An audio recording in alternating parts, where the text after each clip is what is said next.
Fala pessoal, estamos começando aqui o primeiríssimo Na Atividade Podcast. Muito feliz com esse projeto. E para começar, não tinha como eu começar de forma melhor. Eu estou recebendo aqui uma amiga que é psicóloga, mentora, empreendedora. Ela é especialista em terapia cognitivo-comportamental, especialista em neurociência do comportamento, tem formação em ativação comportamental e tratamento para depressão. Cara, é uma honra estar recebendo aqui a Gabriela Barbosa. Muito obrigado por estar aqui hoje, minha amiga. Um prazer conversar com você, que eu posso dizer agora oficialmente é a madrinha desse podcast. Que alegria estar com você aqui, Hugo. Eu agradeço o convite. Para mim é uma honra ser a primeira a inaugurar o Na Atividade Podcast. Obrigada. Gabi, para a gente começar um pouquinho da conversa, eu queria te perguntar, por que a psicologia? Não tem como a gente falar da sua história sem falar sobre psicologia, que é hoje a sua maior fonte de renda, da onde você começou a empreender e hoje está impactando a vida de diversas pessoas. Então, como foi a escolha desse curso para você? Você sempre quis? Algo aconteceu? Eu acho muito interessante relembrar a minha história com a psicologia, porque, na realidade, começou quando eu era criança. Eu tenho duas amigas que são minhas amigas de infância até hoje, e duas delas queriam ser médicas e eu queria ser a pessoa profissional que ficava lá cuidando dos pais. Então, os pais levavam as crianças para o médico, supostamente, e tinham ali talvez algum resultado negativo e aí ficavam mal, eu era a pessoa que estaria lá com eles. Então, começou nesse lugar. Eu achava muito legal o trabalho do psicólogo, então eu entendia que seria a pessoa que poderia auxiliar a outra que precisasse de ajuda, isso na infância.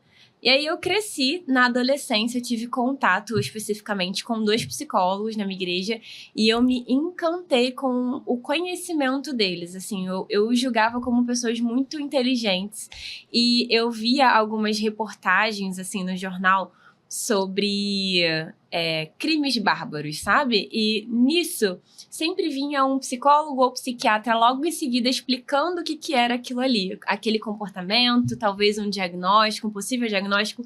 Então, eu achava encantador uma pessoa analisar o comportamento da outra e explicar o que estava acontecendo. E eu entendia que isso era possível através da psicologia. Então, esse amor começou a criar mais raiz em mim. E aí, quando eu cheguei no ensino médio, eu definitivamente decidi começar psicologia e aos 17 anos eu entrei para a faculdade. Então, basicamente, foi por conta da curiosidade, né? Sim. Uma das frases que eu quis colocar, assim, na apresentação do podcast, até foi que aqui, o aprendizado, né? Ele é o caminho e a curiosidade ela é a jornada, porque a gente tem que estar sempre curioso em aprender mais, em buscar mais, não tem jeito. Sim. E, Gabi, hoje, como eu apresentei aqui, você é psicóloga, você é mentora, você é empreendedora. Você poderia falar assim, um pouquinho do que você faz além da psicologia clínica, que foi o curso que você escolheu, porque muitas pessoas hoje acabam se formando e não têm ideia do que podem fazer além. Às vezes nem como impactar na clínica, mas nem o que a profissão pode trazer além. Então eu queria que você contasse um pouquinho do seu trabalho além do papel de psicóloga. Muito bom, muito bom. Eu me formei em 2020 e quando eu me formei eu comecei somente com a clínica. E através de um movimento muito legal de estar na internet e algumas psicólogas me conhecerem e gostarem do meu trabalho, eu entendi outros possíveis caminhos empreendendo como psicóloga. Então, além dos meus atendimentos clínicos, hoje eu sou mentora de outras psicólogas que desejam viver da psicologia. Então, eu estou no papel de ensinar o caminho para elas também viverem da clínica. Eu também dou aula, muitas das vezes em projetos sendo convidada. Já dei aula para um curso de formação em consultoria de imagem e estilo, para mentorias de finanças também. Então, eu estou nesse lugar de professora e mentora além de psicóloga clínica hoje em dia. Isso é muito bacana ver você falando, porque, por exemplo, eu te acompanho nas redes sociais, realmente tenho você como uma referência para quando eu estiver formado, e eu vejo que tem muito além da Gabriela psicóloga, também no sentido assim, hoje o seu nome é uma marca, né? O seu nome não envolve apenas você. Por trás eu sempre vejo que você tem um planejamento estratégico, você tem uma consultoria financeira, então eu queria entender um pouco mais assim do que você passa na mentoria?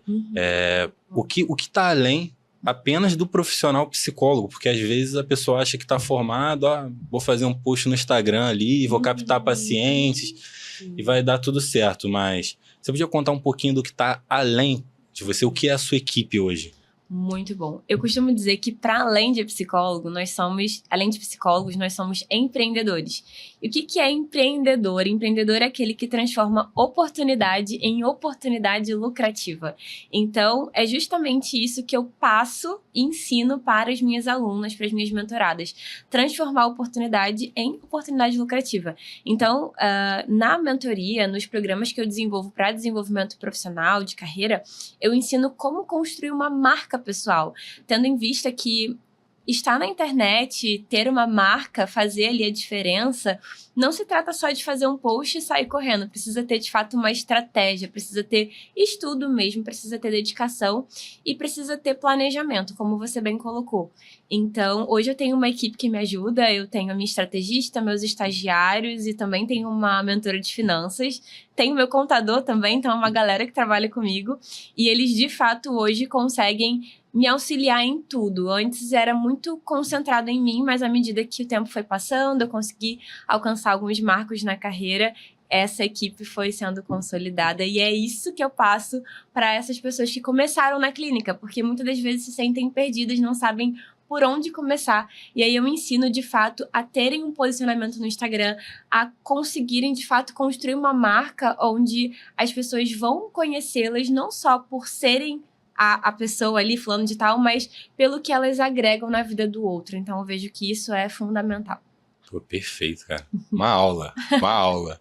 E deixa eu te perguntar, hoje é muito fácil para você falar sobre empreendedorismo, sobre posicionamento, é algo até, eu diria assim, natural que você já tem.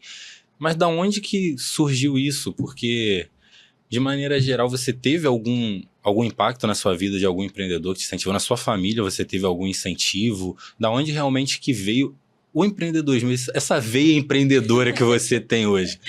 É muito louco isso, Hugo. Eu adorei essa pergunta, porque, por incrível que pareça, eu não tinha uma referência, eu não tinha nenhuma pessoa próxima a mim que empreendia. Na verdade, para mim foi bem difícil no início, porque eu aprendi tudo do zero.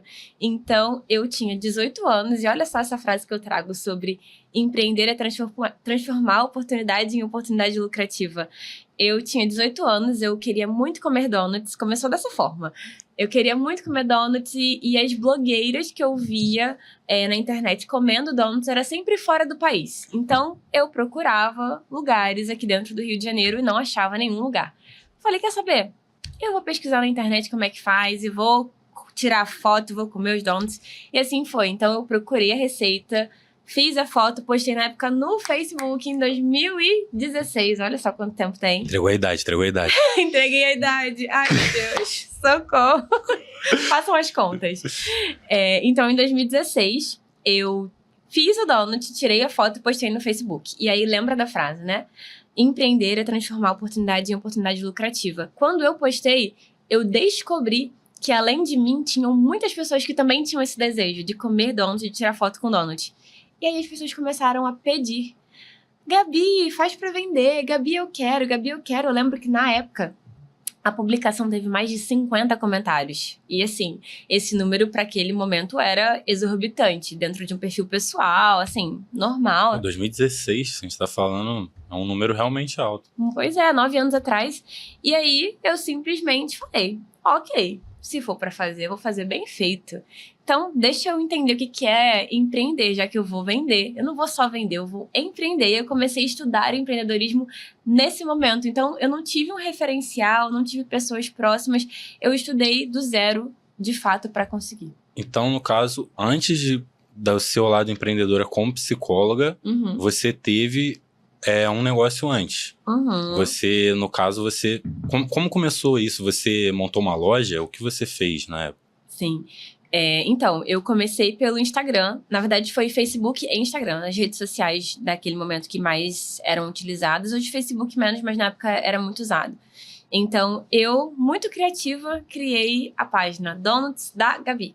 criei essa página e ficou muito famosa, assim, muito rapidamente por conta dessa falta na época, né, no Rio de Janeiro, sobre donuts. Eu fui a pioneira, fui a primeira loja virtual de donuts no Rio de Janeiro. Ah, que incrível. 2016. E eu usei o Instagram e o Facebook para divulgar o meu serviço, divulgar ali os donuts, e eu não parava.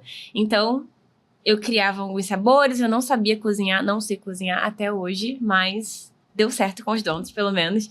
E eu fui colocando sabores diferentes e tudo mais, e fui criando, sabe, em relação aos donuts. Então, era uma página virtual, onde os clientes entravam em contato comigo ali virtualmente e eu entregava eles pessoalmente. De início, eu fazia tudo. Eu era marketing, eu era venda, eu era entrega, eu era produção. Depois eu comecei a delegar. Foi difícil, mas eu consegui. E hoje é a coisa diferente, mas inicialmente foi dessa forma. Foi com donos, não foi nem na psicologia. E um outro dado. Na época, eu estava no segundo período de psicologia. Então, tudo que eu não queria era pensar em outra coisa além de estudar, mas acabou acontecendo. Cara, eu gostei muito de algo que você falou, né? Até da frase que você falou, que empreender é transformar a oportunidade lucrativa, porque eu que gosto muito de acompanhar os mitos gregos, tem um mito do deus Kairos, que é o deus da oportunidade. Uhum. Ele é belo, assim como os outros deuses, só que ele tem uma diferença. Ele só tem cabelo aqui na frente, o cabelo dele, ele tem um tufo aqui na frente, porque o mito diz o seguinte: você só pode pegar Cairo, que é a oportunidade, se você enfrentá-lo de frente e agarrá-lo. Sim. Se ele passar por você, você não pega mais, porque atrás ele não tem cabelo. Sim. Você só consegue segurá-lo pelo cabelo que ele tem na frente. Então a oportunidade aparece. Sim. Se você não aproveitar e ela passar, não tem volta. Então você realmente pegou um momento ali, tipo assim, se eu não começar, alguém vai. Sim. E essa empresa hoje, a Donut da Gabi, fenomenal o nome, ainda tá funcionando? Você ainda vende, ainda tem online, se o pessoal quiser procurar? Então, esse é um tópico sensível, porque quando eu empreendia com a Donut da Gabi, eu amava. Eu era, assim, apaixonada pela minha marca, pela minha empresa, pelos clientes, era fenomenal. E eu ouvia dos professores da faculdade que eu ia demorar muito tempo para poder viver da psicologia. Então eu falei, tá ótimo, vou conseguir conciliar, porque o início da clínica vai ser muito difícil, né? Hugo, questão de 3, 4, 5 meses eu já estava tendo um faturamento maior do que com a Donut da Gabi. E aí eu já estava com muitos pacientes, eu estava com mais de 10 pacientes em menos de 6 meses de formada. E nesse momento eu entrei num quadro de estresse muito elevado, ao ponto de ter que abrir mão de algo, deixar algum dos pratos cair. E eu estudei 5 anos para ser psicóloga, eu amo minha profissão, eu amava ali. E em terapia, eu tive que levar para terapia, eu decidi fechar a empresa para poder viver 100% da psicologia. Entendi. Então você tomou essa decisão, mas deixa eu só voltar aí no tempo um pouquinho. Em 6 meses na clínica, Sim. Você já tinha um faturamento maior do que o da sua empresa, que era lucrativa? Sim, exatamente. Inclusive, eu separei um gráfico, acho que a gente pode compartilhar aqui para mostrar um pouquinho. Tem a imagem aí da história dela? Tem sim, ó. Aqui eu coloquei os 5 primeiros meses e eu saí de junho de 2021, nem sabia precificar ainda sessão, né, de terapia, coloquei um valor social. Em junho de 2021, em outubro, eu já estava faturando aí R$6.000, mais de R$6.000. Então, Caraca! É possível. Isso em 5 meses? Em 5 meses.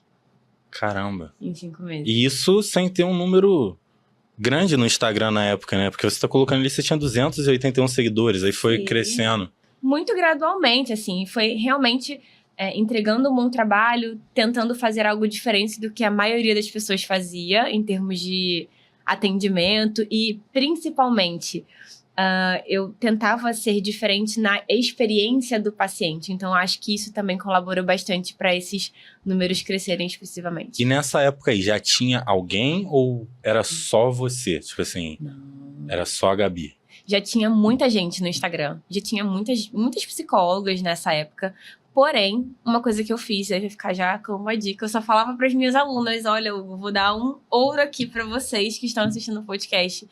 Uma coisa que eu fiz no início e que eu recomendo fortemente fazer é uma pesquisa de campo. Então, chegue perto de pessoas que fazem terapia e pergunte para essas pessoas o que você sente falta na sua terapeuta, no seu terapeuta.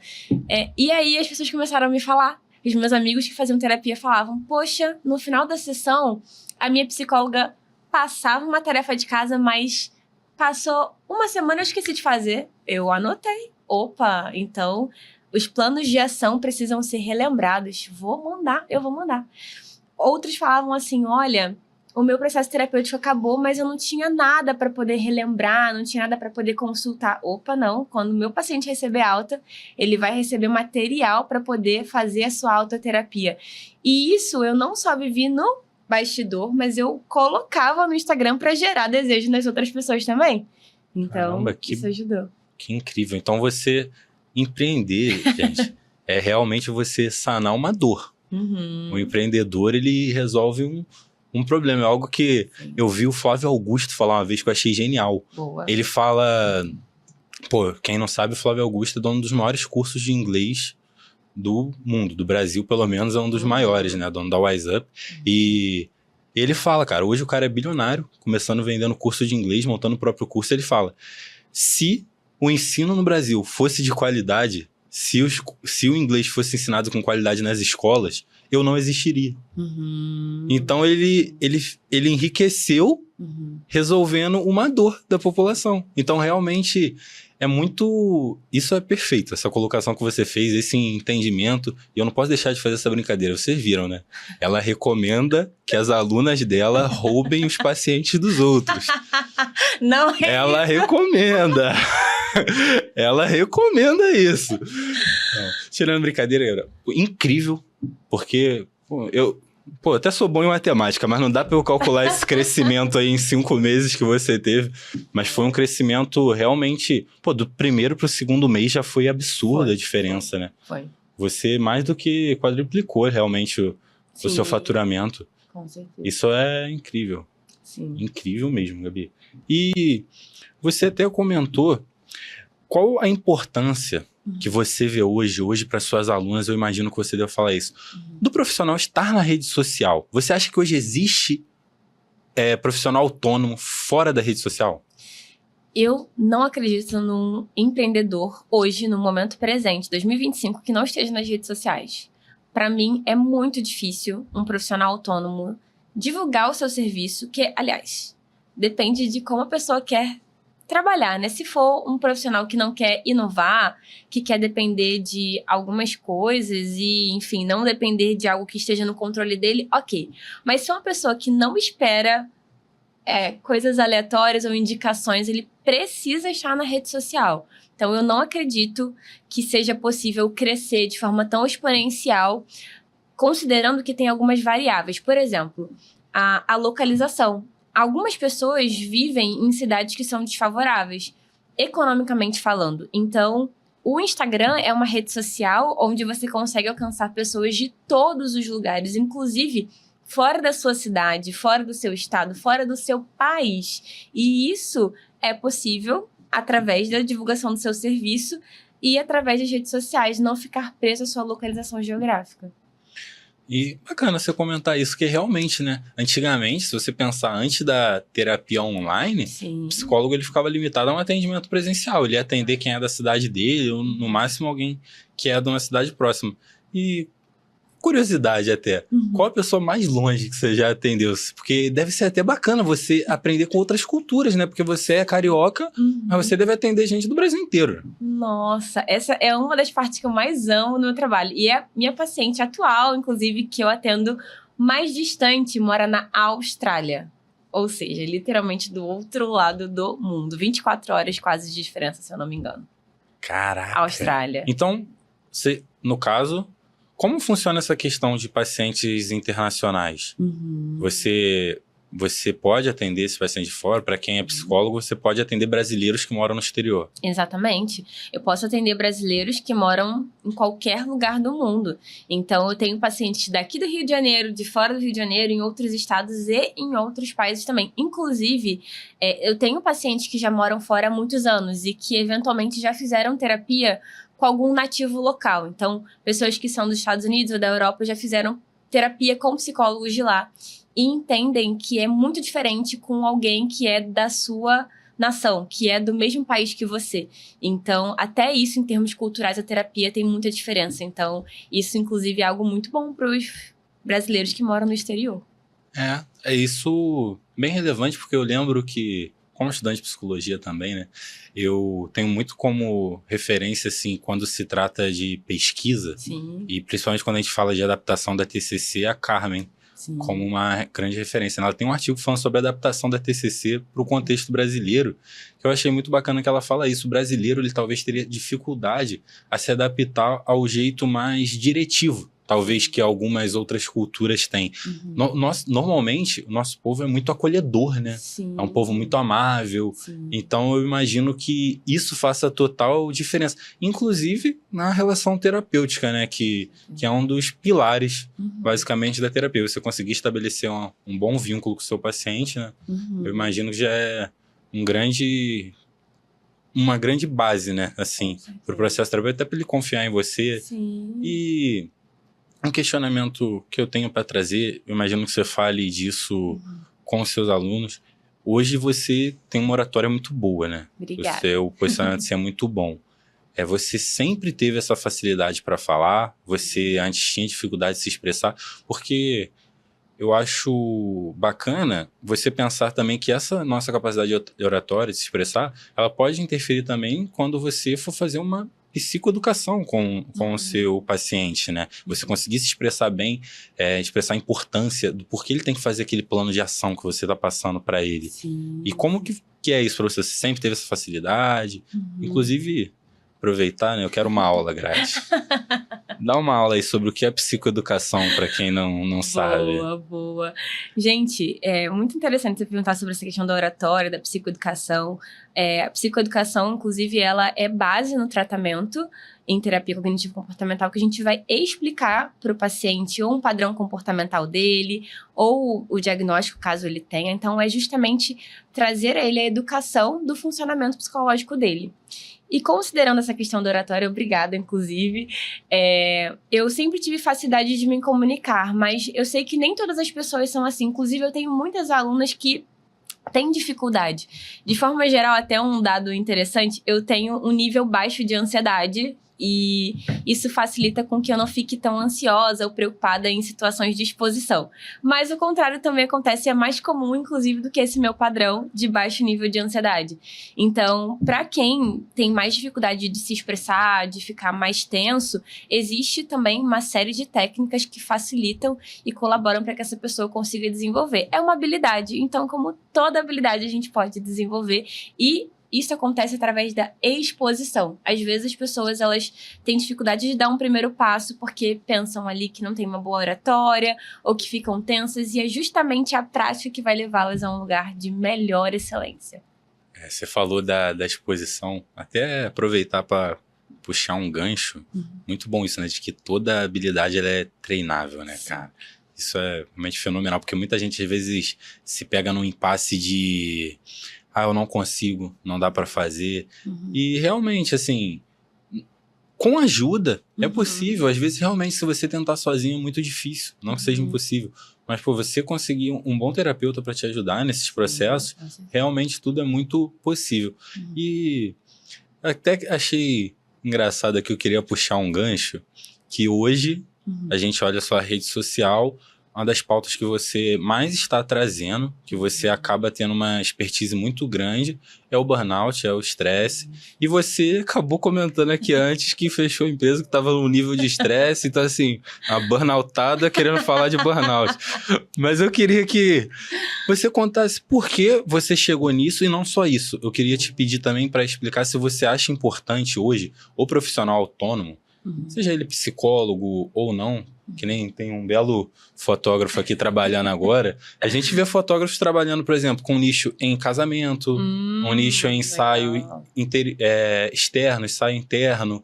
Então, assim, é importante o profissional ele ter um nicho de atuação, ou você acha que ele também pode se posicionar de maneira geral? Queria que você trouxesse primeiramente um pouco disso e depois do seu nicho, porque você chegou nele.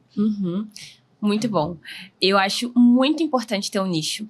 Muito, muito, muito. Porque nicho é assunto. Nicho é o assunto que você fala. Se eu falar pra você agora, se eu te perguntar, Hugo, me fala uma referência de uma marca com melhor tecnologia de ponta para equipamentos de usos dentro de home office, como computador, celular e tablet. Qual marca?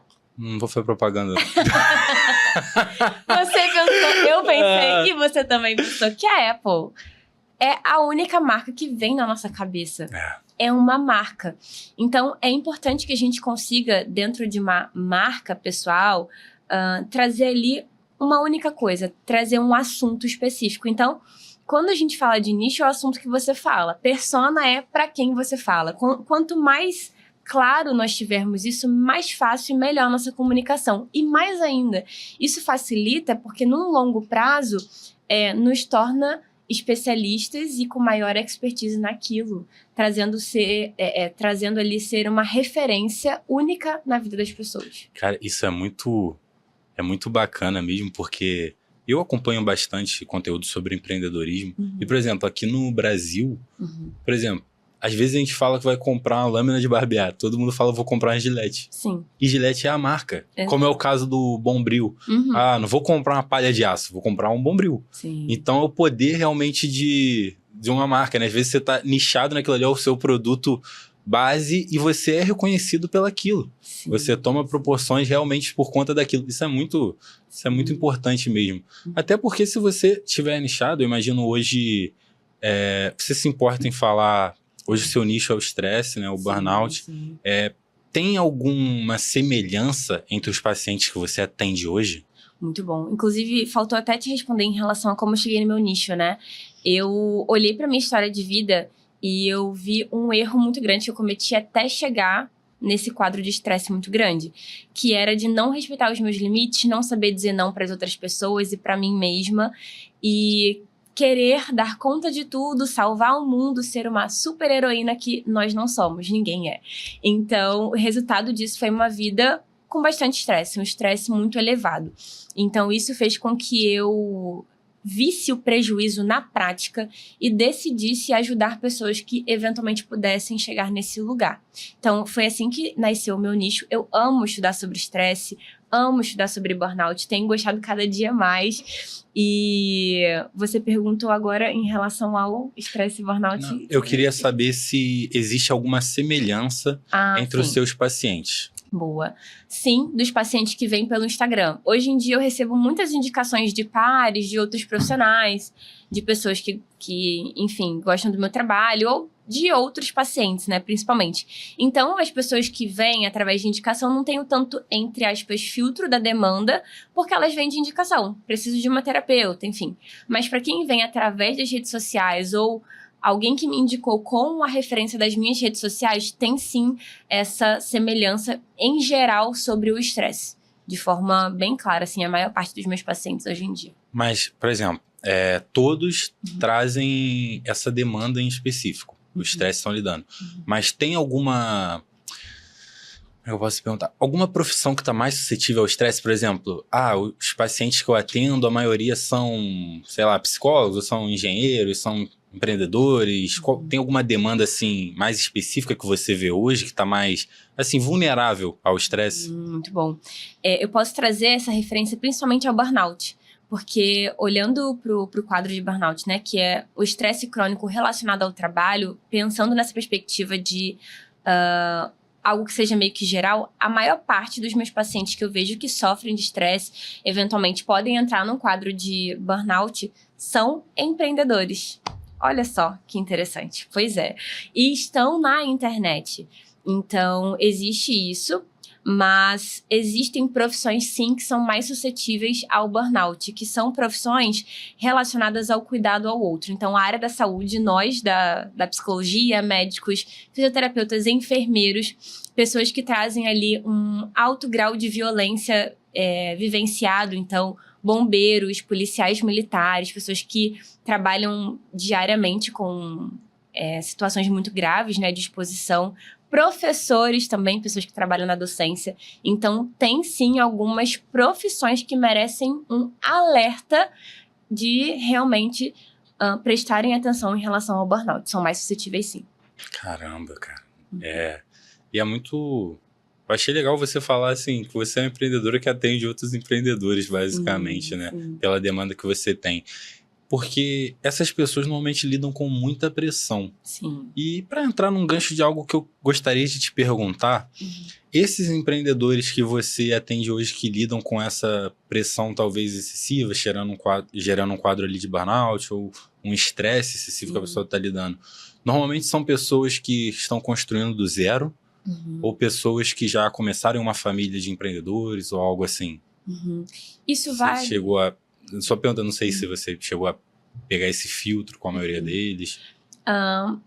O que eu vejo de mais em comum são pessoas que os meus pacientes hoje não são mais as pessoas que estão começando do zero para entrar nesse quadro grave de estresse. Já são pessoas que já trabalham há algum tempo e com isso vão agregando demandas, acreditando que tem que dar conta de tudo, não sabendo delegar.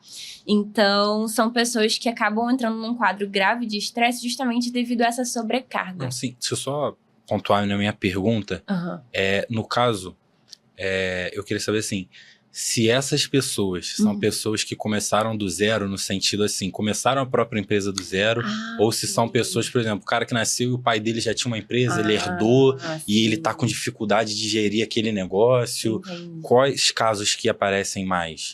Sim. A maioria está começando a empreender do zero. É o primeiro da família. Não são pessoas que já vêm de uma família de empreendedores. Até tem, mas são a minoria. A maioria está começando, assim, de zero mesmo. Você acha que isso pode ter algo a ver, assim, com a própria característica da pessoa? Porque você mesmo, pelo que você me relatou aqui, se você quiser trazer até um pouco mais, você começou do zero, né? Na sua família não tinha um empreendedor, não tinha essa base. Então, você acha que talvez... É muito comum a gente ver pessoas de sucesso que enfrentam muitos problemas, às vezes por querer absorver demais, né? Às vezes pela pessoa achar que tem que lidar com tudo sozinha. Às vezes é uma característica da pessoa de, assim, é responsabilidade minha, eu vou trazer pra mim, eu vou fazer acontecer. Só que às vezes não sabe o momento de separar, onde eu posso delegar, como você trouxe muito claro isso. E eu queria que você me trouxesse isso, assim... Você acha que é realmente uma característica das pessoas que acaba gerando isso? Se quiser falar um pouquinho do seu começo, como era a sua cabeça, porque você tem a melhor experiência possível para falar, porque você viu na prática. Sim. Eu queria que você trouxesse um pouco disso, porque talvez alguém que está assistindo vai se identificar, falando, caramba, eu tô passando por isso. E às vezes não percebe, né? Perfeito. O estresse, principalmente quando a gente vai pensar num perfil de pessoa, está relacionado a fatores internos, ou seja, como é o processamento de informação dessas pessoas, os pensamentos dela, as crenças, as regras internas que ela tem. Então, pessoas que têm algumas crenças e regras e pensamentos sobre precisar dar conta de tudo tem que ser perfeito, não posso errar, não posso falhar, tem uma tendência a se sobrecarregar uma vez que entendem que é de suma responsabilidade fazer tudo perfeito, não pode falhar e tem que ser ela que tem que dar conta de tudo. Considerando, como você trouxe, né? Considerando que essa pessoa começou do zero, não tem nenhum familiar, nenhuma pessoa próxima que tenha tido uma experiência parecida com o que ela está vivendo, ela pode sim ter uma defasagem. Por quê? Se ela vem de uma família funcional, que pode ser uma família disfuncional também, não tem como a gente ter controle, mas se ela vem de uma família que empreende há alguns anos e que seja uma família funcional, essa família pode alertar. Olha, esse caminho é perigoso, vai delegando algumas coisas, né? Mas se for uma família que também tem uma relação disfuncional com o trabalho, isso vai sendo perpetuado mesmo. Mas o que eu vejo é que tem mais relação com os fatores internos da própria pessoa. Somado a isso, ela decidindo empreender, isso tudo vai para o âmbito do empreendedorismo, mas se ela tivesse dentro de uma CLT, por exemplo, trabalhando para outras pessoas, isso também poderia ser um quadro que ela iria desenvolver. Mas tem a ver com esses fatores internos. Eu achei muito legal tudo que você falou e me trouxe uma reflexão no seguinte sentido. Abrindo para o empreendedorismo de maneira geral, só que falando especificamente da sua área de atuação. Hoje, qual a importância que você vê no ambiente, assim, no networking que a pessoa vive? Por que eu estou perguntando isso? Porque, por exemplo, às vezes uma psicóloga está passando por por uma situação que você já passou. E hoje, quando a pessoa busca a sua mentoria, às vezes você consegue trazer muita clareza. Porque se a pessoa tá buscando, até assim, o melhor elogio que alguém pode te dar é o dinheiro dela. Se a pessoa tá pagando para fazer a mentoria com você, é porque ela tá confiando em você e ela acredita no que você fala. Então, quando a pessoa busca você, ela vai ouvir aquilo que você falar. Ela vai respeitar, ela vai entender, ela vai aprender com você. Então, a partir do momento que você traz algo para ela, algo que você já passou, algo que ela pode delegar, algo que ela pode fazer diferente, normalmente essa pessoa vai seguir. E abrindo isso para o empreendedorismo de maneira geral, às vezes você está empreendendo num ramo de atuação e você tem uma pessoa como referência que às vezes já enriqueceu naquele ramo, em algo parecido, e essa pessoa pode te dar dicas sobre, às vezes ela já passou por isso, ela vai te economizar tempo e te dar esse dinheiro. Sim. E então, qual é importante você ver isso, para a gente falar além da psicologia, da pessoa buscar um ambiente mais rico, de pessoas que podem ajudá-la, de pessoas que vão contribuir, ou até de buscar, no caso, uma mentoria, um acompanhamento, né? Seja para qualquer área de atuação que a pessoa seja autônomo, empreendedor de uma área diferente. Até dentro do ponto da neurociência do comportamento, a gente entende que o ambiente importa e o ambiente importa muito. Dependendo do ambiente que você esteja inserido, algo que poderia ser muito valioso, né? Uma pérola, por exemplo, seria descartável naquele ambiente. Então, isso tem uma tendência, sim, a influenciar negativamente alguma possibilidade de mudança de uma pessoa. Esse ambiente pode ser geográfico, mas esse ambiente também pode ser internet. Hoje a gente tem isso a nosso favor. A gente pode se conectar com pessoas que façam sentido para nós, que de fato agreguem a ponto de ser uma rede de networking dentro da internet. Você construir um ambiente saudável para você ali. Então, importa muito, porque quando a gente pensa em mentalidade, no que as pessoas acreditam, como que existe a relação entre o que a gente pensa, sente e age, a gente entende que, dependendo do ambiente, isso pode sim sofrer um prejuízo, né? Isso para empreendedor de forma geral, não só na psicologia, de fato, até para fora. Isso é muito bacana, né? Você falou que realmente a internet hoje é uma extensão do nosso ambiente físico. Sim. E até porque muitas vezes hoje é até comum, eu coloco até assim, infelizmente é comum, porque é importante também as relações sociais, as interações sociais para a saúde mental da pessoa, mas muitas pessoas hoje acabam que isoladas. E às vezes vivem em grandes centros, trabalham em home office, às vezes é longe da cidade natal, então não tem contato diretamente com amigos, família, muito assim, né? Às vezes é só trabalho. E às vezes o ambiente da pessoa é o virtual. E é muito difícil você nadar contra a maré. Sim. Às vezes você quer mudar o seu estilo de vida, por exemplo. Você quer, sei lá, começar a praticar atividade física, cuidar da alimentação. Mas você abre os seus stories, é só gente comendo porcaria, é só gente em festa. Então é difícil você ir contra, né? Eu até compartilhei uma frase no meus stories essa semana, que eu falei que você nunca vai perceber que um comportamento é errado fora do ambiente certo. Sim. Porque, às vezes, aquele comportamento que é errado, por assim dizer, e o certo e errado aqui a gente pode até botar o que é certo e errado para mim, não necessariamente é certo e errado para você. Sim. E não tô entrando no âmbito do que é legal ou ilegal. Tô falando sobre, assim, questão de comportamentos, atitudes. Às vezes muda de uma pessoa para outra, até em questão de valores que cada um temos. Sim. E não tem como você ter um comportamento certo no ambiente errado, por assim dizer. Se a gente for parar para pensar, né? Então é muito importante o network, né? O ambiente, ele tem muito valor. Exato. Nossa, tem muito, assim. Tem uma frase que eu amo, que é de Albert Einstein, que diz: insanidade é fazer a mesma coisa sempre e esperar resultados diferentes. Então, é importante que a gente consiga mudar. Muda o ambiente, muda aquilo que está no seu controle, sabe? Quando a gente pensa nesse contexto de ambiente, que a gente está falando que não se refere hoje somente ao local geográfico, mas sim à internet, a tudo que a gente pode acessar, muda. Tira lá as pessoas que não agregam nada na sua vida, você não precisa seguir todo mundo. Limpa lá o teu Instagram, traga o teu Instagram, ou seja lá qual rede social for, com conteúdos que venham agregar e te motivar a ser alguém melhor. Porque se você entra lá e você só vê fofoca, você só vê fast food passando na sua tela. Vai ser muito difícil você querer dormir 8 horas, você se alimentar bem e você querer treinar. Ó, eu vou trazer um tema polêmico. Vou te fazer uma pergunta. Você falou algo aí que eu vou trazer uma polêmica. Vamos lá. No início do podcast você falou sobre dizer não para si mesmo e para os outros. E agora você falou até sobre fazer uma limpa, né? Ajeitar a rede social. Eu acho que muitas pessoas têm dificuldade também de entender, Gabi, e eu já passei por esse processo na minha vida, então para mim é tranquilo, você entender que alguns ambientes não te pertencem mais. Sim. Algumas pessoas não fazem mais sentido na sua vida. E tá tudo bem. Sim. Não é porque às vezes você não vai andar mais com uma pessoa, você não vai estar mais junto, você não vai estar mais seguindo aquela pessoa no Instagram, que você deseja mal pra ela, que você não gosta dela. Às vezes é só o momento da sua vida e aquilo realmente, aquela pessoa não faz sentido. Por que a gente tem tanto, talvez, essa necessidade de agradar, de querer ficar bem, de não poder, assim... Cara, e às vezes realmente não é algo ruim. Eu vejo, por exemplo, quer ver um exemplo simples que você já deve ter passado por isso, algum amigo já passou. Alguém foi fazer um aniversário, fulano não foi convidado, fulano tá revoltado.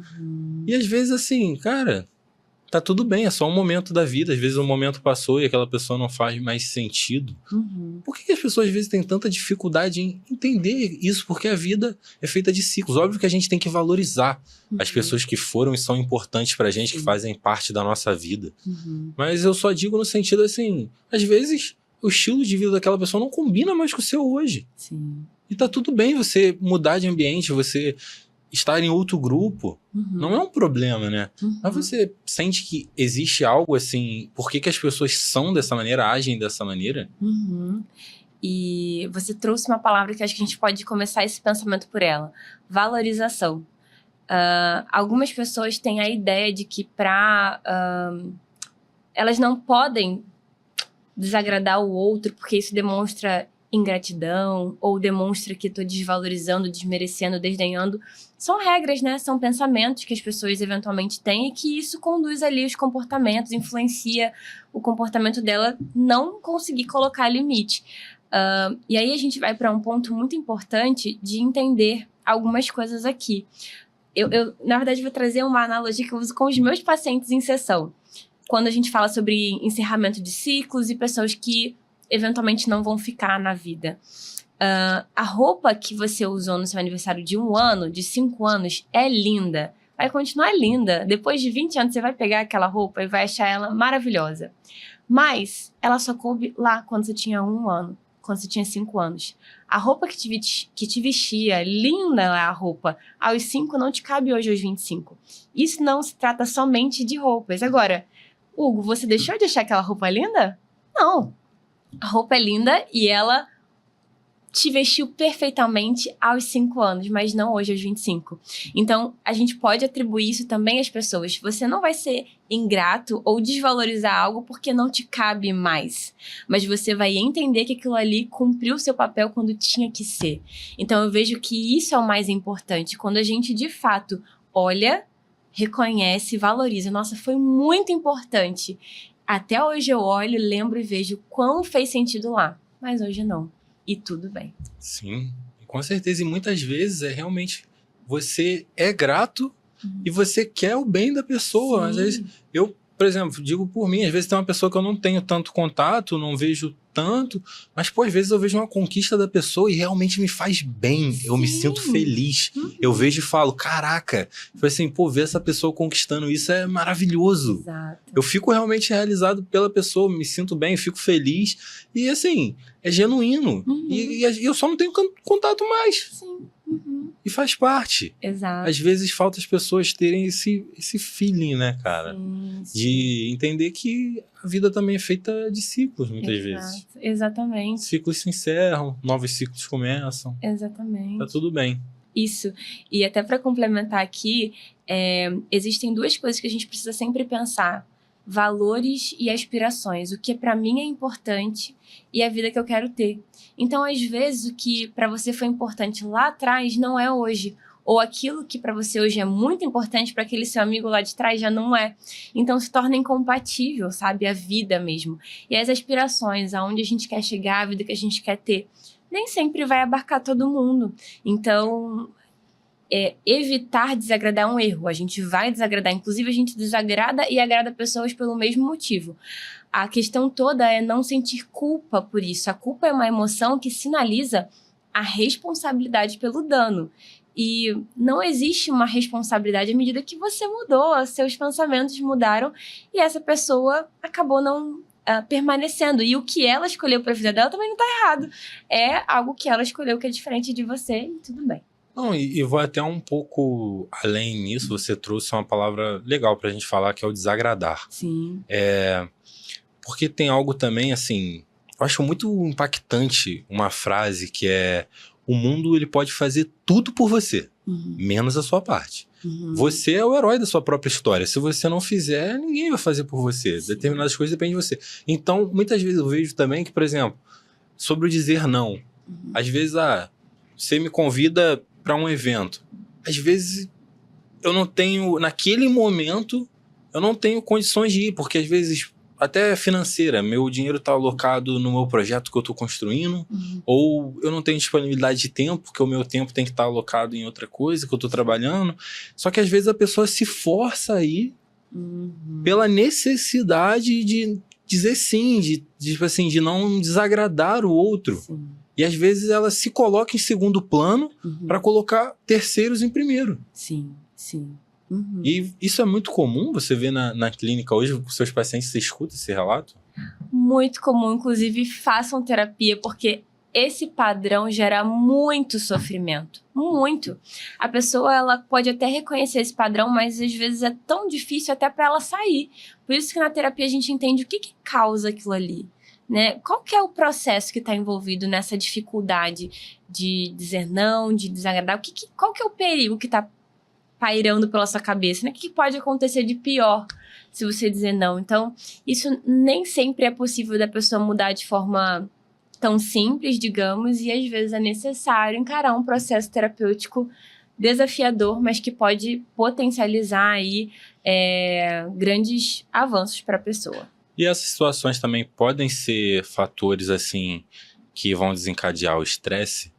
Eu quero entrar nessa temática com você, que a gente comentou sobre o burnout, comentou sobre o estresse. Assim, entre aspas, muitas aspas, é mais fácil identificar depois que você já está no nível alto. Sim, com porque acaba que os sintomas ficam muito aparentes. Mas como é que eu posso identificar um princípio? Como é que eu vou identificar que o estresse está afetando minha vida, que eu tô chegando no ponto ali realmente de ter um burnout? Esse sentimento, ele é silencioso? Como é que ele vai chegando? Como é que eu posso identificar isso? Muito bom, muito bom. Você falou sobre essa questão de dizer não. Sim, porque a baixa assertividade é um fator muito considerável para o desenvolvimento de burnout. Baixa assertividade, não conseguir respeitar limite, dizer não, tudo isso é baixa assertividade. Então, isso é um fator que contribui para o desenvolvimento do burnout. Agora... Então, tipo assim, desculpa te cortar. Às vezes a pessoa não é ignorante, ela só tá com a terapia em dia. Isso.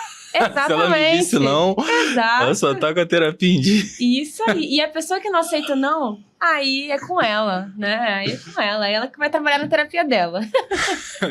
Desse jeito. Vai, por favor, continuando. Mas os sinais, às vezes, eles são sutis, né? É a pessoa começar a negligenciar alguns pontos importantes que são base para a saúde mental. Então, ela negligencia sono. Ao invés de ela descansar, ela tá ali trabalhando mais. O que isso gera? Gera um cansaço que não passa dormindo. É um cansaço que a pessoa dorme, acorda e continua cansada.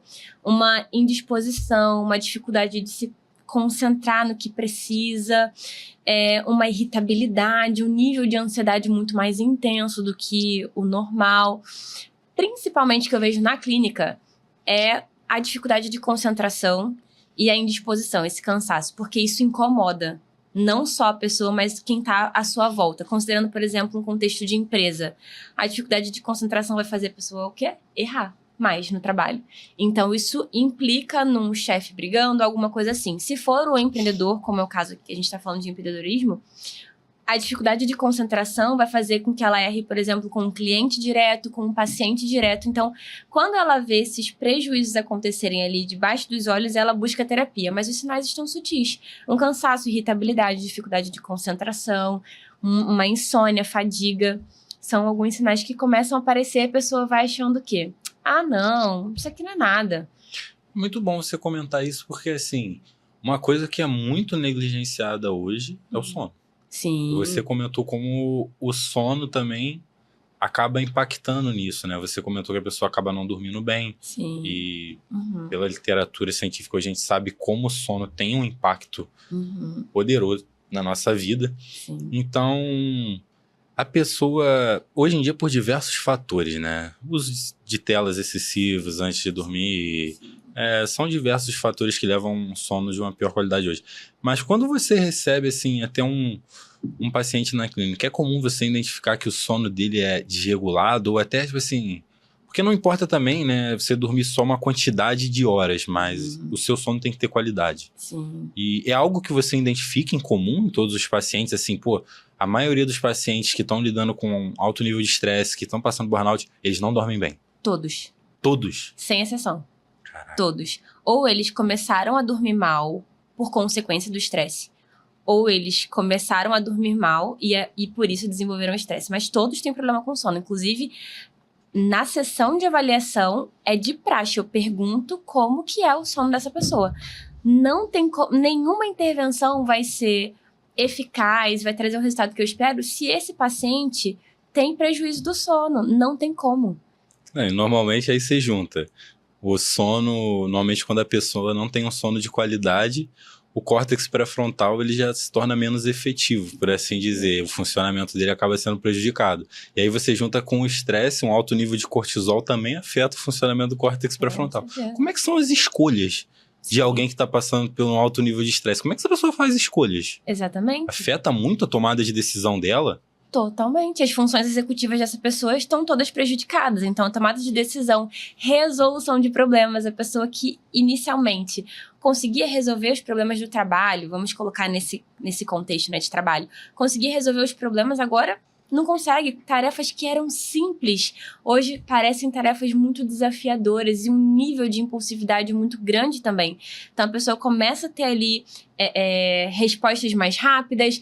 No caso do burnout, começa a ser uma pessoa também um pouco mais agressiva, arredia. Então, tudo isso acaba sendo um prejuízo considerável por conta disso. E você comentou agora a questão da pessoa começar a ter dificuldade em tarefas que antes ela não gostava de felicidade. Como separar o estresse, o burnout de outros diagnósticos também? Porque eu imagino que às vezes pode ser que alguém chegue para você, aí eu tô jogando como pergunta mesmo, né? Criando uma hipótese. A pessoa achando que, sei lá, nossa, eu acho que eu tô enfrentando uma depressão. Eu não tenho mais ânimo para fazer o que eu fazia antes. Acontece isso da pessoa achar que ela tem um diagnóstico, mas na verdade o que ela tá lidando é bem diferente, ela não tá percebendo? Sim, sim. Inclusive, é uma dor para a psicologia, de forma geral, para a área da saúde, não ter tantos profissionais capazes de dar um diagnóstico de burnout. Tem muitas pessoas que estão passando por um quadro de burnout e não sabem. Eu tenho certeza de que muitas pessoas não estão enfrentando um quadro de ansiedade ou de depressão isolados, mas estão passando por um quadro, sim, de síndrome de burnout.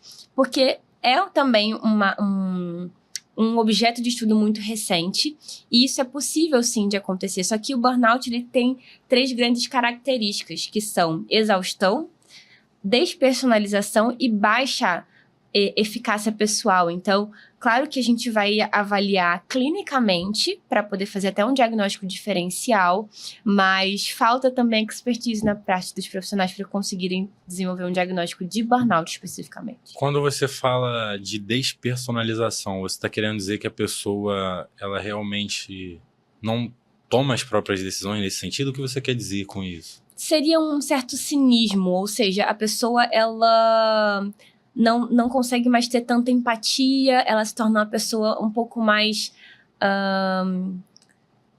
fria para aquilo que antes ela tinha como envolvimento emocional. Então ela, por exemplo, no contexto de empresa, começa a tratar os liderados dela de forma completamente distante e fria. Se for no caso de psicólogos, que acontece? A pessoa já não liga mais pro atendimento, não se importa mais com o paciente, então seria nesse sentido. Então, realmente, a pessoa perde muito da motivação no que ela fazia antes, né? Com certeza. Então, por isso é um fator confundidor. E bacana você comentar que é difícil hoje o diagnóstico, os profissionais não estão preparados para isso, porque recentemente a gente teve dados muito relevantes sobre estresse no ambiente do trabalho, né? Saiu... você postou um vídeo no seu perfil sobre... Saiu, acho que semana passada ou retrasada, uma pesquisa, né? Falando a quantidade de brasileiros hoje que relatam dificuldades em relação ao ambiente de trabalho e às vezes precisam pedir afastamento por conta de saúde mental. Isso está crescendo muito no Brasil. Exato. É muito, muito doido como existe essa necessidade até urgente dos profissionais da área da saúde conseguirem falar sobre o burnout, conseguirem identificar, né, o burnout e diagnosticar o burnout. Sim, exatamente. Se a gente puder colocar o gráfico aqui, acho que seria super relevante da gente mostrar até o percentual de diferença de 2023 para 2024. Olha só, o aumento foi de 68% de 2023 para 2024 de afastamentos por conta de saúde mental. Então, olha só, crise na saúde mental no Brasil. Isso, claro, existe uma crítica muito grande ao mercado de trabalho, às instituições, mas também na relação da pessoa com o próprio trabalho. Então, aqui a gente tem os dados voltados, né, para um afastamento por ansiedade e depressão em 10 anos, mas eu me arrisco a dizer que também e principalmente por conta da síndrome de burnout. Até é bacana colocar a notícia aqui, porque a notícia você pode ver que relata afastamentos por ansiedade e depressão. No caso, talvez muito desses dados que estão colocados como ansiedade e depressão podem ser pessoas que estão enfrentando a síndrome de burnout. Com toda certeza. E não foram corretamente diagnosticadas, né? Exatamente. Isso é muito relevante. Dando uma olhada naquele gráfico, Gabi, deixa eu aproveitar e levantar um questionamento, uma curiosidade que eu tive aqui agora olhando. É assustador a gente olhar o quanto caiu em 2020, ainda mais considerando que era pandemia. Era o problema que muitas pessoas estavam enfrentando mais dificuldade quando a gente fala de saúde mental. Ali, no caso, diz que é uma baixa nos atendimentos, né? Uma queda no número de atendimentos. Você acha que isso pode ser devido ao home office, que pode ter garantido uma qualidade melhor, ou porque esses números realmente deixaram de ser relatados por conta da pandemia? Devido a essa queda abrupta, eu me arrisco a dizer que pode ter sido por falta de pesquisa e de atendimento, no caso, ao suporte das pessoas que eventualmente teriam algum problema, porque o home office também trouxe seus desafios, né? A linha que delimitava a vida pessoal para profissional inicialmente, hoje a gente está mais acostumado com home office, mas isso foi bem desafiador. Então, acredito também que essa queda abrupta tenha sido por falta de dados mesmo. Até porque, nessa época, Hugo, foi que algumas coisas mudaram até na psicologia. O atendimento online, ele passou a ser possível também, teve toda uma mudança. Então, acho que se tivéssemos aí sem esse período da pandemia, poderíamos ter um gráfico com menos ali de queda, eu acredito. Você, no caso, você se formou nessa época, né? Você se formou em 2020. Então, você sempre atendeu online? Sempre atendi online. Sempre atendi. Minha primeira paciente foi online. Eu até atendi 3 meses só numa sala sublocada, onde eu moro, mas assim, foi só 3 meses. Depois eu migrei todo mundo para online. Muito melhor. Bem melhor, tanto para você quanto para o paciente. Né? Sim, com certeza. Tem uma outra imagem que você tinha mandado relacionada a isso também? Sim. Pode colocar aí, fazendo um favor? São alguns dados. Alguns dados. Esses dados vieram do Instituto ISMA BR. E traz, né, isso foi de 2019, 72% dos brasileiros que estão no mercado de trabalho sofrem alguma sequela ocasionada por estresse. E aqui eu até coloquei que 72% sofrem de estresse, 32% sofreriam de burnout e, o mais grave, desses 32%, dentro dessa população, 92% seguiriam trabalhando mesmo com síndrome de burnout. Por falta de opção. Muitas vezes, né? A gente tem que falar de um país também que a gente está vivendo. Sim. Que não tem como a gente falar de saúde mental sem falar também de desigualdade social. Sim. Muitas pessoas que estão em uma situação ali de vulnerabilidade social estão mais suscetíveis realmente a, às vezes, algum estresse maior, né? Porque Eu imagino que não só o trabalho, né? Mas imagino o estresse de você, o tanto que você trabalha e às vezes você não conseguir prover o que gostaria para sua família, não conseguir ter momentos de lazer, né? Sim. Então, realmente é assustador. Exatamente. É assustador. Principalmente, Hugo, se a gente pensar nessa questão do estresse que pode estar relacionado a fatores internos. A pessoa, eu vejo muito na clínica, né? A pessoa não diz não só porque ela tem dificuldade, sim, esse é um ponto, mas porque ela tem medo do que pode acontecer. Medo de perder o emprego, medo de ficar ali sem ter uma fonte de renda. Então, isso de fato acontece mesmo em relação ao estresse e pode eventualmente culminar ali no burnout. Caraca, é até complicado, né, a gente parar para pensar nisso, quanto é um número muito assustador, 92%. Sim, 92% continuariam trabalhando com burnout. E muitos desses sem tratamento. Com certeza. Acho que viria mais o diagnóstico, mais o tratamento em si, até porque, imagina, né, a pessoa que não tem um respaldo da própria empresa, como é que ela vai custear o próprio tratamento? Aí ela trabalha, continua burnout, enfim, bem desafiador, né? E você já falou um pouco sobre como identificar, assim, o burnout, mas no caso você comentou como a pessoa pode identificar os traços que ela apresenta. Você tem alguma dica para os profissionais? Assim, os profissionais da saúde, sejam eles psicólogos, médicos, para poder identificar que aquele paciente está passando uma situação de burnout? Porque, infelizmente, é muito difícil, até quando se fala de diagnóstico, porque às vezes muitos relatos entre os transtornos são parecidos. Sim. Porque você, às vezes, que nem você comentou aqui, a pessoa tem uma dificuldade de concentração, uma irritabilidade. Mas às vezes um profissional já vai achar que ele tem TDAH. Sim. Então, eu imagino que tenha muitos fatores confundidores ali. Sim. Qual dica você pode trazer se um profissional ver que aquela pessoa realmente ela está passando por um quadro de burnout?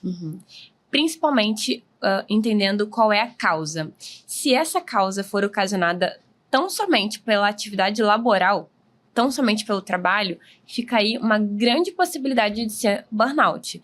Porque o burnout, diferente do que as pessoas acabam falando aí, burnout materno, o que a gente tem na ciência é algo relacionado a trabalho, atividade laboral com remuneração dentro de um mercado. Então, é isso. Então, se a causa, por exemplo, de todas essas consequências, todos esses sintomas, for dentro de um contexto de atividade laboral, já fica aí um grande indício da possibilidade de ser o burnout associado a estudos, porque eu sei que não é, enfim, um objeto de estudo da maioria dos psicólogos. Infelizmente, eu gostaria muito que tivessem mais livros. A gente não vê livro de burnout sendo desenvolvido todo ano, você vê? É verdade. Eu não vejo. Se você me pedir títulos agora, eu não sei falar. Eu teria um título de terapia cognitivo-comportamental para síndrome de burnout, mas a maior parte dos meus estudos é sempre com artigo científico, é sempre com uma literatura ali bem específica. Inclusive, o burnout não é nem considerado ainda no DSM-5-TR. Caramba. E o burnout, ele tem países que ele é mais comum, mais frequente? Sim. Principalmente países mais desenvolvidos. Principalmente países. E curioso, porque não sei se tem esses dados. Países desenvolvidos, muitas vezes, têm grande desigualdade social. Sim. Às vezes você olha, por exemplo, os Estados Unidos, é um país muito desenvolvido, uma das maiores potências do mundo. Só que a desigualdade social lá é assustadora. Então, tá relacionado a isso também, ou tá mais a ver com esse desenvolvimento? Porque normalmente esses países mais desenvolvidos acabam tendo mais pessoas no ambiente, talvez, empresarial, por assim dizer. Tem essa relação? Tem mais a ver com essa questão empresarial, porque como hoje a atual configuração do mundo de trabalho mudou, os países desenvolvidos mais ainda veem isso. As linhas que delimitam trabalho e vida pessoal, por exemplo, a internet, a gente consegue também considerar as pressões competitivas. Então, um país desenvolvido, a pressão competitiva é muito grande, muito maior do que em outros países, por exemplo. Então, está mais relacionado a esse contexto mesmo de empresa, mais empresarial. E nos relatos que você escuta hoje, você sente que as empresas estão dando a devida atenção à saúde mental, ou ainda é algo raro você ver que as empresas estão se preocupando com a saúde mental dos seus trabalhadores? Isso já está bem alta? que você pensa sobre isso, assim? Meu sonho, gente. Meu sonho é que as empresas pudessem estar realmente investindo. Isso acontece muito de fachada, tá? Eu vejo, inclusive, alguns relatos de pacientes meus falando, olha, meu chefe, enfim, tal pessoa trouxe palestra ou postou na rede social, no LinkedIn, que seja, mas na prática continua me mandando mensagem sábado à noite, continua fazendo um monte de coisas, pedindo trabalho extra. Então, isso acaba sendo, infelizmente, ainda uma realidade dentro do mercado de trabalho. É mais uma fachada, acaba não sendo na prática. Pô, vou puxar um gancho de uma série. Você falou uma coisa que eu achei bacana. Tem uma série da Apple, agora eu vou... Esqueci o nome. Qualquer coisa depois podem me cobrar nos comentários que eu coloco. Tem uma série nova da Apple que lançou. Aí, falei que não queria fazer propaganda naquela hora. Mas eles falavam exatamente assim: a pessoa tinha um chip na cabeça em que ela basicamente desligava a vida pessoal do trabalho. Quando ela estava no trabalho, ela não lembrava da vida pessoal. Quando ela estava fora do trabalho, ela não lembrava do trabalho. Ruptura é o nome? Aí, Ruptura é o nome da série. Boa. Obrigado. Então, e eu vi muitas pessoas comentando que elas gostariam de ter esse chip. Ou seja, as pessoas não gostam do trabalho, não gostam do que elas trabalham hoje e muitas vezes talvez enfrentam também problemas na vida pessoal, que acabam afetando o trabalho. Então é assustador isso, se você parar pra pensar como alguém pode falar, poxa, eu gostaria de ter isso aí. Sim. Realmente a pessoa não gosta do que ela trabalha. É bem comum você ver esses casos. Hugo, achei excelente você colocar isso. Eu não sou a pessoa que vê série, mas eu achei muito interessante essa, porque é um desejo mesmo. As pessoas queriam ter um botão de liga e desliga. Liga e desliga meu pensamento, liga e desliga minha conexão, minha relação com o trabalho. Porque, inclusive, o burnout, ele tem isso, da pessoa perder o brilho nos olhos do que aquilo que um dia fez sentido pra ela. Eu amo meu trabalho, eu amo ser psicóloga, Hugo, mas se eu só viver pra trabalhar, em algum momento essa minha relação vai ser tão ruim ao ponto de eu detestar ouvir falar em psicologia. Cara, tem uma frase que eu amo, eu não esqueci quem foi que falou agora, mas se a sua vida fosse 11 meses de férias e um mês trabalhando, você ia detestar ficar de férias. Sim. Isso é muito real, que às vezes é a sobrecarga, não é a tarefa em si. E em alguns casos a pessoa realmente não gosta do que ela trabalha. Sim. E, infelizmente, a gente está falando de um país, como a gente comentou, que além da vulnerabilidade social de muitas pessoas, às vezes muitas pessoas não têm uma boa relação com o dinheiro. Sim. Então, às vezes, a pessoa não tem nem a chance de mudar de profissão. Que se ela sair do emprego dela mês que vem, ela não tem como pagar as contas. Sim, com certeza. Isso também é um fator alto para o estresse? A questão financeira, um descontrole financeiro, um endividamento? Com certeza. Principalmente no Brasil, esse é um dos principais fatores. Eu fui em dezembro palestrar na UFRJ, dentro de uma tese de doutorado. Lá eles estavam estudando sobre o impacto do transporte e eu trouxe ali um pouco sobre o estresse. Se você fica 2 horas lá no seu transporte até chegar no trabalho, você já chega com um nível de estresse muito mais elevado. Então, essa questão da desigualdade, ela também é precursora nisso, considerando que o burnout, inclusive, é um problema social também. Esbarra em vários fatores. Aqui, na nossa área da saúde, a gente sempre vai olhar para os fatores internos que são relacionados à forma de processamento da informação, pensamentos, crenças, mas é um problema social, então esbarra em muitas esferas. Muitas.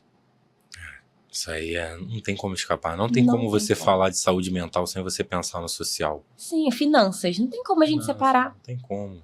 Tem como. Realmente Imagina você não ter dinheiro pra fechar um mês, né? Exatamente. Você vai dormir bem com isso?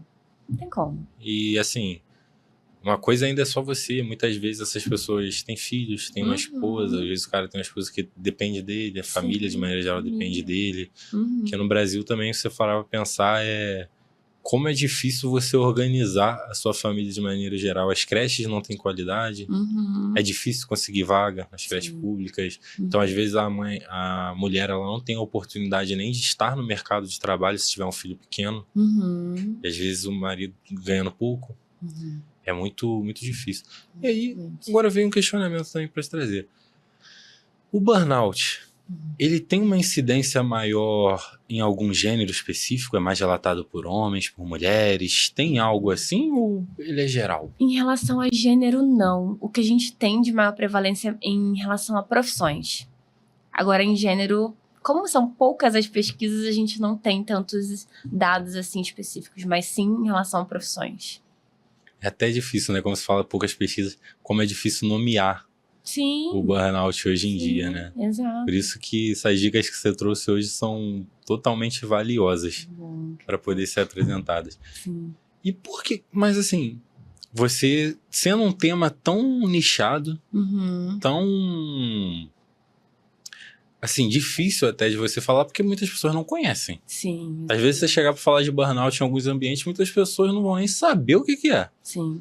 Você realmente escolheu vendo que você entende, tem um domínio do assunto e querer impactar, e pelo seu contexto histórico, que você relatou, pelo que você passou, mas você sente que realmente hoje você consegue impactar as pessoas por conta da sua temática, do burnout. Sim, sim. E eu tenho essa questão do histórico, de considerar muito algo que eu realmente passei à beira, né, de um burnout. Não cheguei num quadro de burnout, mas se eu continuasse, é bem possível que sim.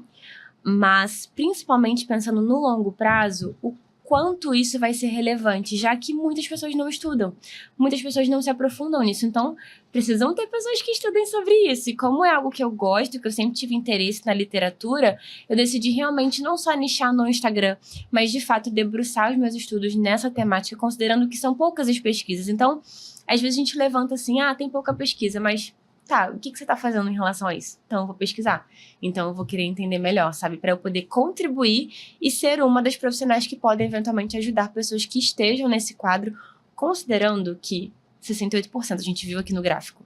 Em algum momento, nós profissionais que tivermos uma expertise maior no assunto, vamos ter um lugar de fala muito relevante, sem dúvidas. E você acha que hoje o psicólogo atender alguém com burnout, ele tem que buscar um conhecimento específico na área? Com certeza.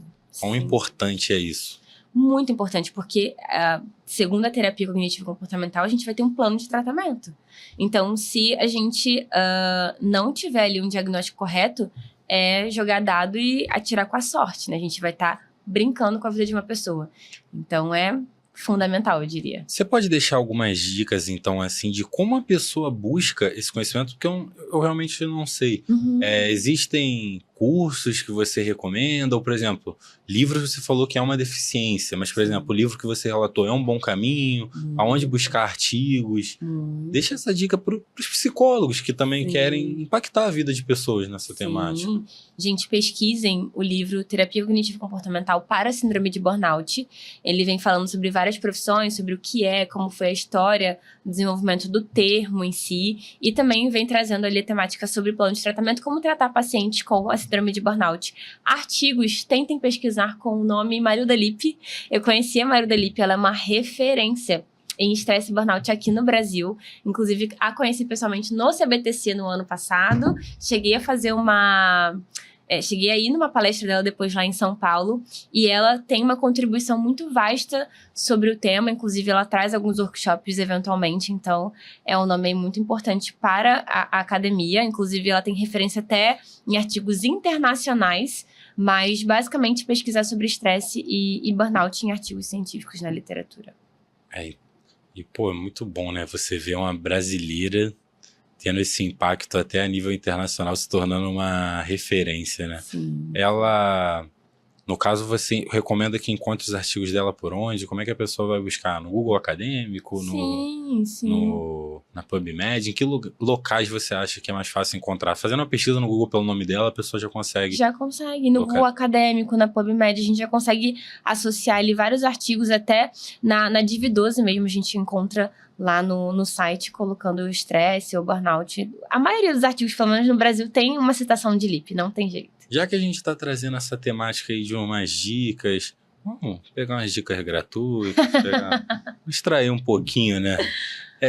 Gabi, hoje na sua mentoria, pelo que eu entendo, você pega aquele psicólogo realmente que esteja do zero. Sim. E ajuda ele a começar a viver da clínica. Sim, sim.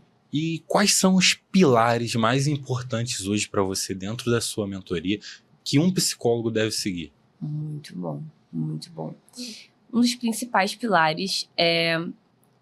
Bom, na minha mentoria a gente fala sobre viver da clínica, a gente usa o Instagram como uma fonte de divulgação. Então, o primeiro passo que eu trabalho, um dos primeiros pilares é posicionamento.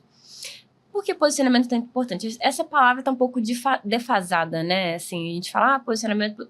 Mas o que é posicionamento? É, de fato, você criar uma reputação. Imagina que eu sou uma psicóloga e não crio uma boa reputação, seja na internet, seja na vida. Então, alinhar o posicionamento. Você é um psicólogo, você é uma psicóloga, você precisa, de fato, transmitir essa autoridade. Então, posicionamento é um pilar que a gente trabalha muito. Branding, porque a gente trabalha marca pessoal, então você é uma marca pessoal, você precisa ser conhecido. E posicionamento engloba isso também. Prática clínica, para mim, é um dos pilares que são inegociáveis. Então, a pessoa que está na minha mentoria, ela vai aprender como ter uma prática clínica de excelência. Claro que a gente não entra no âmbito de supervisão, não é esse o foco, já que tem a ver com o empreendedorismo, mas eu trago exatamente o que um profissional de excelência precisa ter na prática clínica. A gente fala sobre organização, gestão de tempo, então você não vai viver para a internet, você vai colocar lá tempo para sua terapia pessoal, tempo para poder se dedicar aos pacientes, tempo para poder estudar os casos. Então, a prática clínica de excelência nesse sentido. Também a experiência do cliente, como que você pode trazer para esse possível paciente um atendimento diferente, não dentro do processo terapêutico, mas num primeiro contato, ao longo ali de recursos personalizados e até o processo de alta. Você falou bastante no início da imagem. Uhum. Eu acho muito importante. Eu já vi relatos, assim, absurdos. Uhum. Ainda mais quando a gente está falando de clínica hoje, atendimento online, é de suma importância que você esteja preocupado. Eu, por exemplo, acompanho seu perfil. Eu vejo que para atender, você está arrumada para trabalhar. Sim. A pessoa tem que entender o home office como um trabalho. É o trabalho dela. Trabalho. Então, assim, a pessoa tem que se vestir para trabalhar. Uhum. Se é o perfil da pessoa se maquiar, botar uns acessórios, ela realmente tem que se colocar naquele momento, o corpo dela talvez entender que é o momento dela de trabalhar, preocupar com o ambiente, um ambiente silencioso. Sim. Porque eu já ouvi relatos, gente, até absurdo. Eu já ouvi relatos de pessoas que estavam ali na terapia, o psicólogo foi levantar pra pegar algo assim no setup atrás e o cara tava de cueca, pô. Que situação. Tá com a camisa social, mas embaixo tá de cueca, pô. Que vergonha. Então, às vezes, as pessoas estão negligenciando o básico na clínica hoje. Você preocupar com um ambiente silencioso. A sua imagem, como você falou. Sim. Porque é importante que você... Até um questionamento que eu vou te fazer. Você acha importante a pessoa ter um perfil apenas profissional? Eu acho muito importante, Hugo. Principalmente para pessoas que gostem muito de internet. Eu gosto muito. Antes de pensar na divulgação, eu já gostava de internet. Então, no meu perfil pessoal, eu tenho um. É a Gabi. Simplesmente a Gabi, para os meus amigos, para minha família, pessoas que são íntimas. É um perfil trancado, por um motivo. O perfil profissional é um perfil profissional. Eu até compartilho recortes da minha vida, mas tem um filtro ali, porque eu zelo por um posicionamento, por uma marca pessoal, pela minha imagem enquanto psicóloga. Até porque, assim, pessoas seguem pessoas, né? Então, se você estiver falando só conteúdo técnico, muitas vezes vai ser até difícil da pessoa chegar até você, se identificar com você. Sim. Porque é importante também criar uma identificação. A pessoa, eu quero ser atendida pela Gabriela porque ela tem um diferencial, eu me identifico com a Gabriela. Isso é realmente muito, muito relevante. E nesse ponto da pessoa trazer, assim, um pouco a vida pessoal no perfil, de que maneira você acha isso também saudável? Você dá alguma orientação para suas mentorandas nesse sentido do que é válido? Porque, assim, hoje, principalmente, você tem que pensar no público que você quer chegar. Que nem você tá falando que você hoje atende, acaba um nicho maior de empreendedores, assim. Então, a pessoa entra no seu perfil, ela vai ver os hábitos que você tem. Vai ver o que você gosta. Porque... Cara, infelizmente, a imagem vale muito. Sim. Se a pessoa for lá, vai abrir o seu perfil, vai ver você atendendo com a regata, pô, pelo amor de Deus, né, cara? Exato. Um homem lá de regata atendendo, tem como. Exatamente. Da mesma maneira, a mulher tem preocupações que deve ter E então é muito válido. A maneira que você se posiciona na rede social vai dizer o público que você atrai, né? Exatamente. Eu costumo trazer uma métrica 80-20. Então, 80% conteúdo técnico, 20% conteúdo pessoal. E dentro dessa métrica de 20% de conteúdo pessoal, são conteúdos relevantes. Eu não vou trazer uma coisa que seja irrelevante. Por exemplo, o meu conteúdo, o meu nicho é estresse e burnout. Então, o meu conteúdo pessoal é sempre de lazer, é sempre trazendo o esporte, sempre trazendo descanso, qualidade de vida. Isso é relevante para o meu público. Outras práticas que eu tenho, talvez não estejam tão associadas à relevância que eu quero trazer no momento de lazer. Um momento de lazer, não preciso colocar com quem eu tô, o que eu tô fazendo, mas eu preciso colocar que é um momento que eu, de forma intencional, tenho ali para ter pausas, para não entrar num quadro de estresse grave. Então, o conteúdo pessoal também precisa ser relevante para nossa audiência de acordo com o nosso posicionamento. Porque se eu sou uma psicóloga que fala sobre estresse e burnout, e aí eu negligencio o meu sono, faço um monte de coisas, não delego nada para ninguém, o meu slogan é fazendo o que eu não posso delegar. O que eu posso, eu delego. Hoje eu delego tudo que eu posso. E de que maneira também você acha importante a pessoa conseguir se comunicar de forma clara com o seu público? Porque eu vejo uma onda hoje, é algo que eu tenho identificado, muitos estudantes, psicólogos recém-formados, às vezes eles querem ser muito técnicos. Uhum. E às vezes você ser muito técnico, você só vai atrair outros psicólogos. Sim. Uhum. De que maneira você, eu não sei se você passa isso para sua mentorada, de que maneira a pessoa pode ser mais clara com o público dela? Sim, perfeito. Eu falo que tem que ser uma linguagem que até uma criança de 5 anos entenda. Tem que ser uma linguagem tão simples que até uma criança vai entender. Tem que sair do psicologuês, sabe? Quando a gente começa a falar psicologuês com um monte de termos, isso não é atrativo. Eu posso falar sobre uma distorção cognitiva chamada catastrofização sem falar que é uma distorção cognitiva. Isso não é atrativo. Se eu falo, gente, hoje nós vamos aprender sobre distorções cognitivas.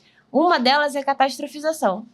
Não. Agora, se eu começo falando, gente, se você que tá sempre pensando no pior, não consegue relaxar e tudo mais e tal, o nome disso é catastrofização. Isso é um tipo de pensamento de, olha só a linguagem diferente, né? Até uma criança entende, porque a criança sabe que ela tá sempre pensando no pior. Mas se eu começo usando um termo técnico, isso acaba não sendo atrativo. Cara, insight de ouro, tá? Anota sim, e pega, sim. Porque é o insight de ouro. Gabi, como tudo que é bom, uma hora chega ao fim. Sim. Infelizmente, a gente tá aqui caminhando pro final. Foi muito bom conversar com você hoje. Fiquei muito feliz por ter você aqui nesse primeiro episódio. Já deixo as portas abertas para você voltar quando quiser. E estamos caminhando pro encerramento. Queria deixar aqui um lembrancinho que eu trouxe para você. Ai, meu Deus! Obrigada. Eu posso abrir? Claro, agora. Meu Deus, quem sabe faz ao vivo, né? Nem perguntei se podia. Primeiro com a nossa canequinha. Deus, infelizmente, não será com café. A Gabi é a única psicóloga que não toma café. Isso é inadmissível. Autêntica, tá? Isso é inadmissível. Mas ela vai tomar suco de uva ali. Suco de uva aqui, porque eu sou autêntica. Aqui também posso abrir? Pode. Não sei se vai dar para aparecer na câmera, mas quero pelo menos captar sua reação, se você vai gostar. Vamos ver. Cuidado que quebra. Cuidado com o quê? Que quebra. Ah, tá. Ai, meu Deus. Fiquei preocupada. Tadinho do técnico, ele já tá fazendo o cara trabalhar até tarde aqui. Ele deve estar nervoso ali, gente. Tem suporte aqui. Pode jogar a embalagem que ninguém te julga. Meu Deus! Que lindo! Eu amei! Só uma forma de agradecimento pela sua participação hoje. Amei!